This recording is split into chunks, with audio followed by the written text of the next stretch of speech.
This podcast was produced by OAR FM Dunedin with support from New Zealand On Air. Welcome to Disabled Persons Assembly's Notable Radio Show. DPA is a systemic advocacy organisation run by and for disabled people. DPA is a pan-impaired organisation with members across the country. Over the next half hour, we'll discover how we can work collaboratively to achieve inclusion for all New Zealanders. DPA's Notable Radio Show, a whole new attitude. Kia ora and welcome. Today we are talking about the initiative at DPA for staff to learn Te Reo Māori and New Zealand Sign Language. Joining us today is Patti Poa, who's one of our policy advisors. Our Chief Executive, Mojo Mathers, who spearheaded this initiative, gives her apologies. To start with, Patti would like to open with a karakia. Ngā mihi Amy, me karakia tātou. Tū tawa mai I runga, tū tawa mai I raro, tū tawa mai I roto, tū tawa mai I waho. Kia tau ai te Māori tū, te Māori ora ki te katoa, haumi e, hui e, tae ki e. And due to the importance of accessibility for me for our disabled community, I usually translate it. So the English translation is come forth from above, below, within, and from the environment, vitality and well-being for all, strengthen and unity, draw together and affirm. Yes, an absolutely beautiful karakia. It's a lovely thing for us to open with today. So to begin with, can you tell us about your role at DPA? Me tematau I te mahi tika no ngā pui nui tonu a hau, he ori a hau o Ngāti Rihia, Ngāti Wai, Ngāti Hine me te Ngāti Horahia.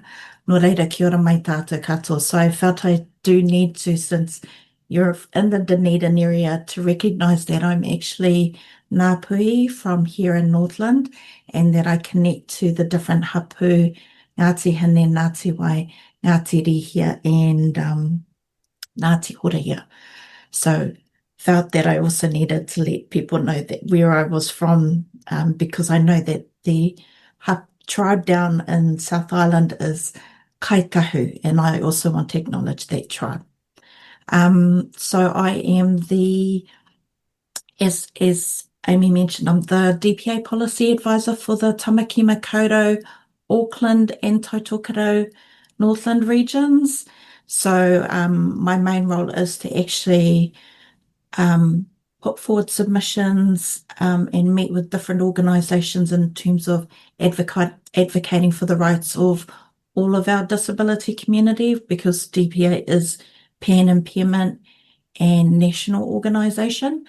But within this role, my main kaupapa is about the supporting the learning of Te Reo and New Zealand Sign Language. So the word that came to my mind was pauako. Now, I know in English it's usually translated directly to teacher, but I'm not a teacher as such. I'm like a post you lean on in order to learn Te Reo Māori and New Zealand Sign Language, because really it's about our community learnings. It's about us working together and us sharing resources with each other. You know, how you put everything into the kete, you share everything into the kete, and then you share with each other, and we all learn from that community learning, because, again, there is the importance of any language to have a little bit of self-directed learning. Absolutely. And I think that what you bring up is something that is really important to recognise, is that languages don't necessarily translate directly. There may just not be a word in English that captures the full strength of the concept. So, it's really important that we acknowledge that. So can you tell us about these sessions at DPA? Like I shared before, that it's an opportunity for staff to come together to collectively share our journeys. So it's all of us sharing our journeys where we're at with Te Reo Māori, New Zealand Sign Language, and with others, sometimes Māori Sign Language as well, which is a developing new language. And it's about us each encouraging each other in this space and building our understanding and confidence in the different languages, but also with the cultures that are attached to the languages themselves. So it is also about creating a safe space, because I know as a child growing up that there were challenges I faced in terms of learning Te Reo Māori, and I've also heard the stories of deaf and the challenges they face in terms of autism around learning their own language, New Zealand Sign Language, and beautiful to see the journey of our Māori deaf and how they're reclaiming both their Te Reo Māori and New Zealand Sign Language and Māori Sign Language. So very grateful to be a part of all of those different journeys. But I've begun to realize through this journey, we all have different barriers, and it's finding those ways of how to work with it with both Te Reo Māori and sign language. So we work together to find ways to break down those barriers, because if you think about waiata, if you're learning waiata online, how do you manage that for people who have hearing impairments? Well, I'm very much, this is something that really it takes my confidence away, because because I have low frequency hearing loss, which is quite unusual, but it means that I really struggle to distinguish vowel sounds. They all sound the same to me. So pronunciation makes me really anxious. Like for English, I've learned by rote over many, many years, but to learn a new language, it can be quite intimidating. Yeah, it is. Because throughout my life, because I've had a love of languages, I've realized the differences in languages in terms of the tones, in terms of the sound, but also visual, in terms of the masculine and feminine pronouns in different languages. So but also within the context of learning a language, you're also learning culture. Mm-hmm. So you're also learning the diversity of a person's culture within that language. So but I also realized as well because I saw within the deaf community how they would translate, um, like I'd see the New Zealand Sign Language version of a word like love, Mm-hmm. and then see it in Māori Sign Language for aroha, and it'd be different. And hearing the stories of how they came to that concept, and that was actually quite another eye opener in terms of it, sign language being a very visual language, which was yet again, as you can tell, I love languages. Well, I'm very involved in the local deaf community here in Otipoti, Dunedin, and I'm not fluent in sign language because I grew up speaking English, but I'm on the committee for the Deaf Society here, and so our deaf community is very small, but I've learned a lot about deaf culture and how that actually people completely underestimate the value of the culture as part of the language. You often get this kind of like almost tokenism where people just insert random signs into English words. Oh, hearing signs. Oh my gosh. Or they do hearing signs, or they do hearing English into sign language. And sometimes I find that, because we were talking about a new series called Tangata Pai on 3 TV on demand, and it's got a hearing mother signing to her deaf child, and you can tell the sign is very hearing the way he's signing it, and it's interesting to see that, and that's what that child will be raised with. But then again, if they're in a deaf school, they'll be taught NZSL grammar Yeah, and and it is difficult because with a baby, part of this is communication. So, the cultural elements are really important for the deaf community, but for that mother, perhaps her priority is communication with her child.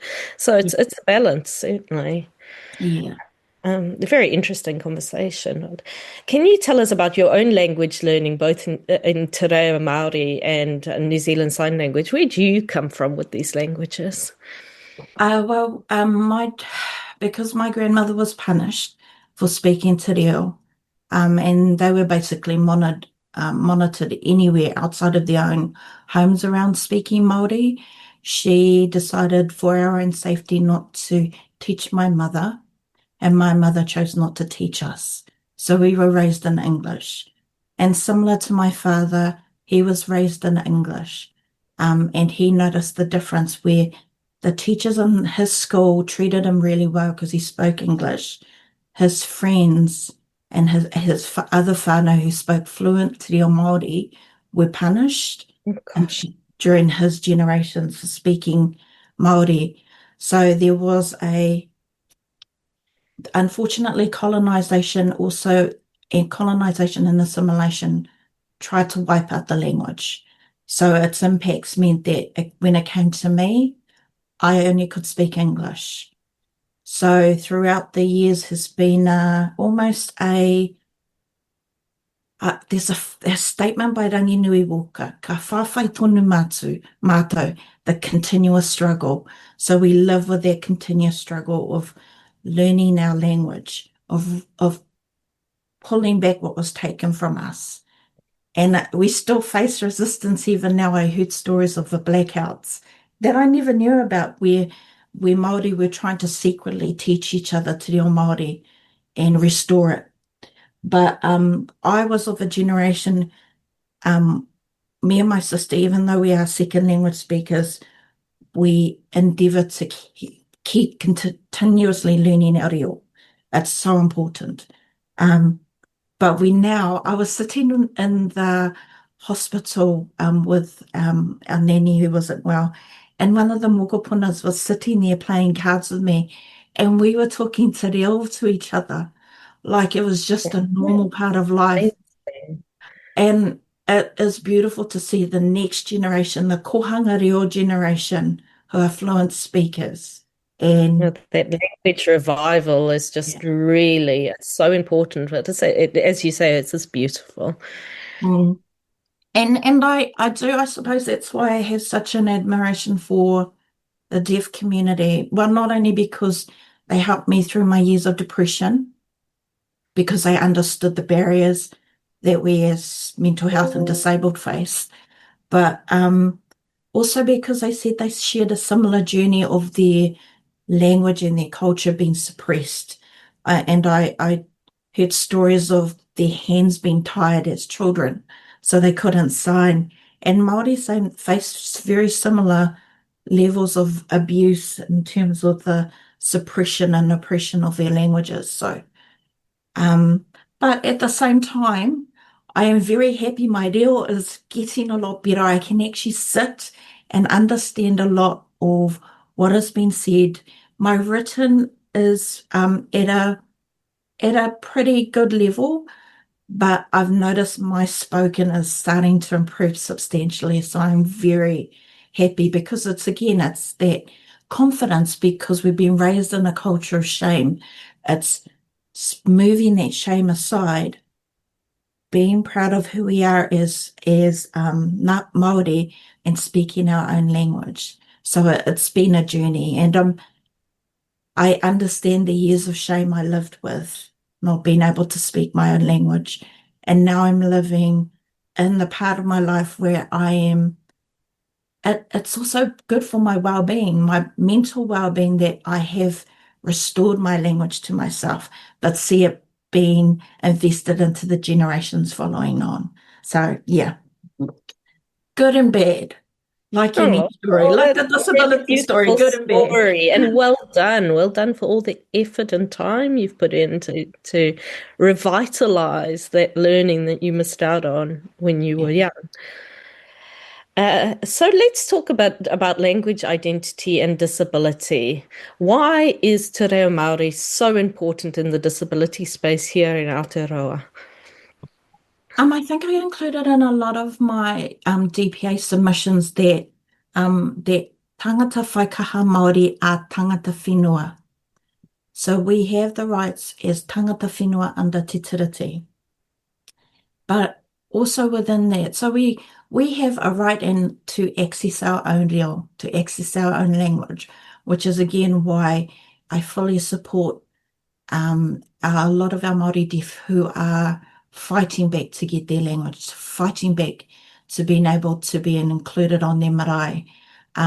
Because I know there were some challenges around female sign language interpreters not being able to speak on the marae. So they've now I haven't had to advocate in that space, but I know that they've had to fight for everything that they have. So kei a koutou te mana te ihi te wihi. To them is the power and the respect and the, it's just amazing what they've accomplished with all of the barriers that they've had to actually face. But I think I know the history of what's happened in New Zealand, but what New Zealanders tend to forget that Te Reo Māori is actually an everyday part of Aotearoa New Zealand. So it's our right as disabled people to be included in learning Te Reo. And it's also official language along with NZSL. But I just can't emphasize how important it is. And in terms of DPA, we are, some of the key foundations of us is Te Tiriti, UNCRPD, and EGL. Oh, and I'm sorry, I forget the name of the new Pacifica approach. It's changed from whaiva ora to another approach, but we have very foundational documents that support the work that we do, and Te Tiriti is one of them. Yeah, so I think that we're just going to talk a little bit about Te Tiriti and disability advocacy. So how is our understanding of Te Reo Māori deepening our understanding of Te Tiriti as disabled people and in the disability advocacy space? I realise here, one of the things too I realise is that for me, Te Reo Māori, tikanga Māori, and te ao Māori are inherently combined with Te Tiriti. So now I also acknowledge that different disabled people identify themselves differently, but there are a group who call themselves tangata tiriti, who identify tangata whenua, who are tangata whaikaha Māori, so Māori disabled as the Indigenous people of Aotearoa, New Zealand, and that we have inherent foundational rights to the land, self-determination, and a special relationship with the Crown. So it's through that te tiriti that we who are tangata whenua had that inherent relationship. But it's funny, we were on our pay equity. I was watching the pay equity webinar with Kira on it this morning, and I realized, for disabled, we faced ableism. For tangata whaikaha Māori, they face ableism and racism. But if you're Waikaha, a wahine whaikaha Māori, a Māori disabled woman, you face ableism, racism, and sexism. So it's so important for us as disability advocates to be aware of those intersectional factors. Yeah. And intersectionality is incredibly important. I mean, unrelated, but one of the intersectionalities that I advocate strongly for is chronic illness, which affects women far more than it affects men, and completely underrepresented. But that intersectionality is so important. In age. For our wahine. Yes, that is true. Chronic illness, definitely, because there is a lot of study that shows that women are not treated the same as in terms of men. Absolutely, like job discrimination and things as women age. Pay equity. Oh my God, education and which comes into the pay equity things. Yeah. Oh gosh, we're having such a beautiful conversation. We've rushed along in time, so let's just talk about New Zealand Sign Language for a bit. Can you give us some background of New Zealand Sign Language as an official language of New Zealand, and why is it so important? I always feel inadequate to the task of talking about NZSL. It's like we were talking about Māori well-being, and a few people who weren't Māori felt very uncomfortable having the conversation. So I suppose what I did was actually took a bit of a list of things from a deaf organisation's websites on New Zealand Sign Language, so it's not coming from a hearing person, it's actually coming from a That deaf is so person. valid and so respectful. So Yeah. thank you for that, Bessie. So it's going to be a little bit of a list. Mhm. So New Zealand Sign Language became an official language through the New Zealand Sign Language Act in 2006, and deaf community constantly advocate for their cultural and language rights. New Zealand's Sign Language has a distinct linguistic structure as it is a visual spatial language with its own complex linguistic principles, including unique semantics, syntax, morphology, making it entirely distinct from linear auditory languages like English. Early acquisition for access to NZSL is a human right. Early exposure is critical for a deaf child's cognitive, social, and literacy development. Deaf consider NZSL as a part of their cultural and linguistic identity. Again, I know that's repeating what I said before, but again, a very important one, which I've Very heard lots of important. deaf say. It's Um, very important, and I see it absolutely every day as people forgetting the cultural identity part of New Zealand Sign Language. A lot of hearing people think it's just some movements with your hands. I know, it's like, oh, Absolutely I can sign. so I was far like, from the oh, case. I've seen hearing people go, I can sign. I went, oh, and I cringed and went, no, you can. Oh gosh, it's difficult. Oh, I cringe as well. Oh, yeah. Yes. Yeah, cringeworthy moments, those ones. When Mm. hearing people, oh, and I feel sorry for deaf when you see hearing people finger spelling their names and they take ages to Oh, that spell too. out their Great. name. This is why I'm glad my name only has 3 letters. Makes it a lot easier. No, please, people, one piece of advice. If you're going to finger spell your name, please learn it before you share it with a deaf person. They do not have And I time for always that. say, like, if you're really unconfident with something like that, deaf people are incredibly patient, don't get me wrong, but you can also just write down your name and it probably would be easier for them to understand it. And then you can practice your finger spelling. Um, But like at a anyway, conference, every single person spelling their name, I was like, oh my gosh, God. it's pretty painstaking. Oh, Right. yeah, So anyway. because we are yeah, we're rushed ahead in space. So we're going to go to question 10, which is how can organizations support staff to build confidence? Because one of the issues that we are facing that I'm not a great attender of these sessions, I won't lie. They often fall right at school pickup time, which is a bit complicated for me. But I'm going to, Patty has made some accommodations and I'm going to be better as I go along. Um, so, Okay. how can organizations support staff to build confidence rather than the fear of getting it wrong? Because we all have some anxiety when we're speaking new languages. If you're referring to disability organizations, I think it depends on the actual organization. Hmm. Um, because I mentioned before around about because whānau haua base their disability not on a deficit model. Often when organizations think of disabled, they think of deficit. Mm-hmm. While when you listen to the stories of a lot of our Māori disabled who base it on our whakapapa to Tāwhirimatia, who is the god of the winds, he is a blind atua because he threw his eyes into the heavens. So we base ours on on a symbol of strength rather than a deficit model. So it's first building that foundation that what we're doing is coming from a foundation of strength. So we're building confidence and safe space, but I use principles that I've used for different wānanga. Whanaungatanga, ahurutanga, and kotahitanga.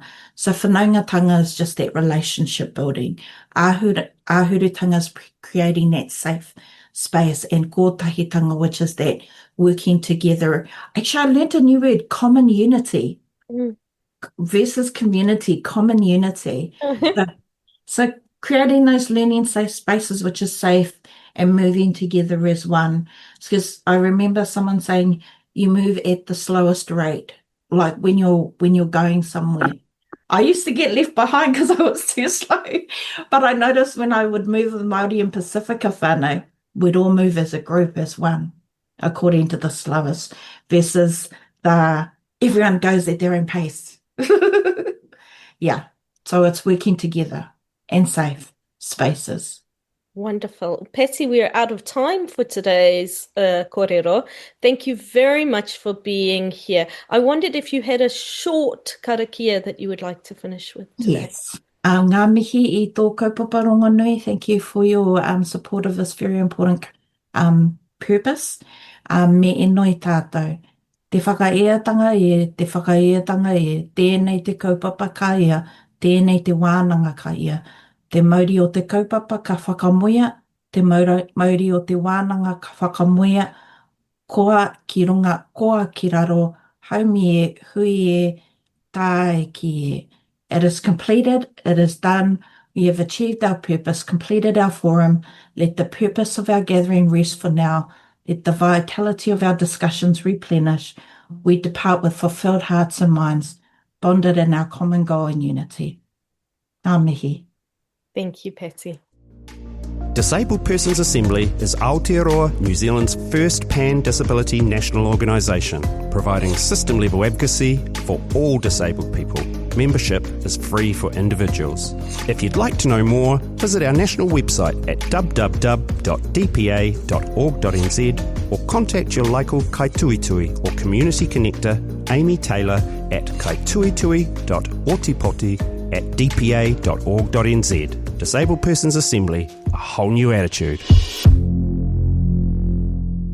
This podcast was produced by OAR FM Dunedin with support from New Zealand On the Air.